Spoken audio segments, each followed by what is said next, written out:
Hello and welcome to Every Dad DIY. I'm Gavin.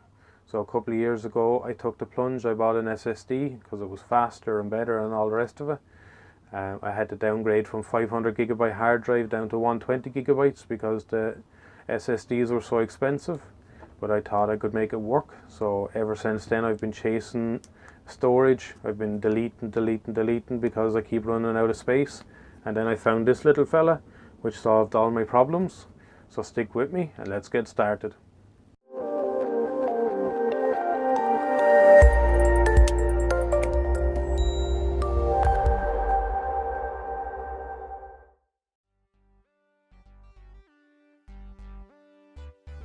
Okay, so this is the little fella I was talking about.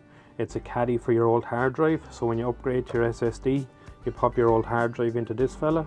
You need to remove your disk drive and you put this in its place, and then that gives you the 120 gigabyte SSD and a 500 gigabyte hard drive. So I have speed and storage. I'm delighted with it.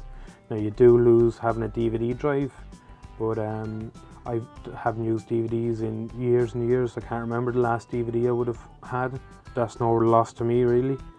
So I picked this up on AliExpress. It was under a fiver. I think it was €3 something delivered. Yeah, so very cheap and really helped me out, and I'm delighted with it. So I just thought that might help out some of you as well.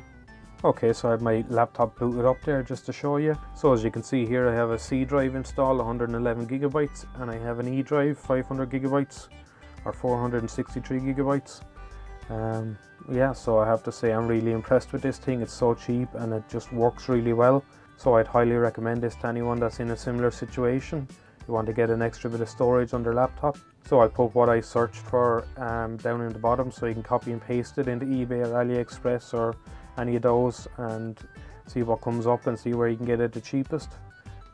So as you can see, this little fella is so easy to get into your laptop, and the only trade-off is you don't have a disk drive. But we're at an age now where everything is online or USB or whatever anyway, so I don't think the disk drive is much of a loss. Yeah, so thanks for watching. If you liked the video, give it a thumbs up, and if you haven't already, hit that subscribe button. See you in the next one.